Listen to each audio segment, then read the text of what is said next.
mooy yéen moom man maa leen di décorer moom. kii moo livre la bu àngal sëñ Pape. waaw maa ngi nii mu ngi bëree su dee Baye Samba keroog la mu nekk waaw mais dafa perdre combat boobu mu nekk première défaite am ci carrière am. xale bu gaaw aussi Sadou Waldar la mujjee ko moom casquette moom tam mu perdre combat muy ñoom ñaar ñëpp dañu war a fay ko. kii àngal sëñ Fallou ñoo ko yaakaar kii waa Ngent ñoo ko yaakaar. kii nag sama kër kii nag maa koy ñàmm de. kii nag laa woo wax ay nit dafa ñaari combat la waaye Pape Pape digg ma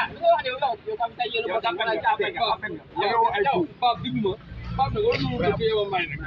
yow seelaan nga combat xale bu baax. kii laa njëkk a xale.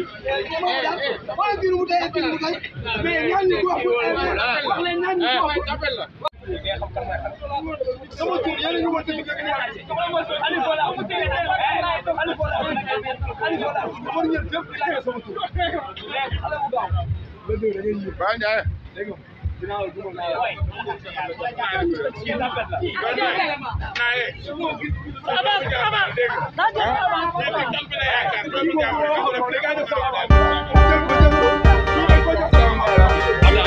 yow dañ laa jox nañu waxtaan dañ laa jox avance nga daw wala daw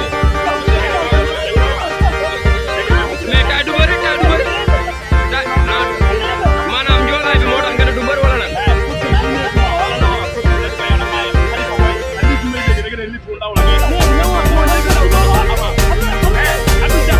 léegi daal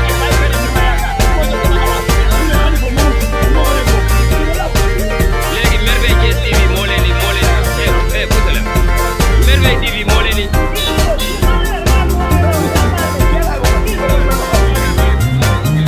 kii ngay waxal sama waa ji kaay kaay nee nañ dëgg naaj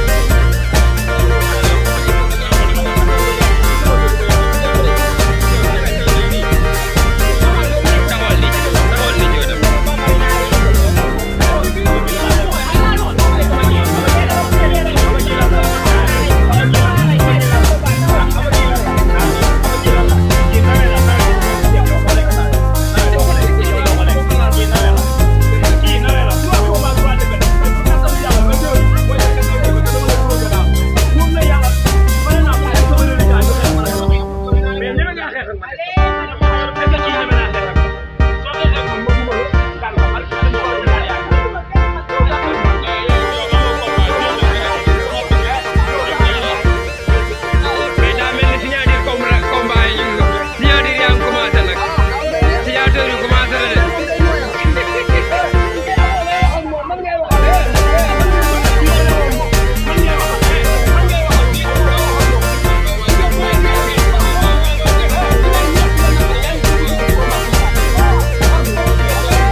micro baa ngi noonu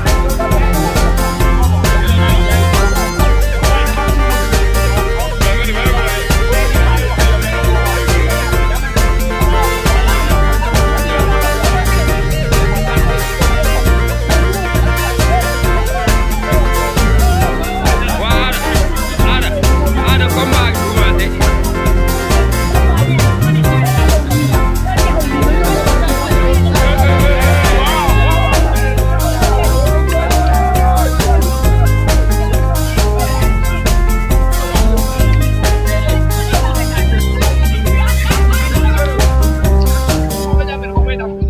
Pap présenté ma ñaari mbëri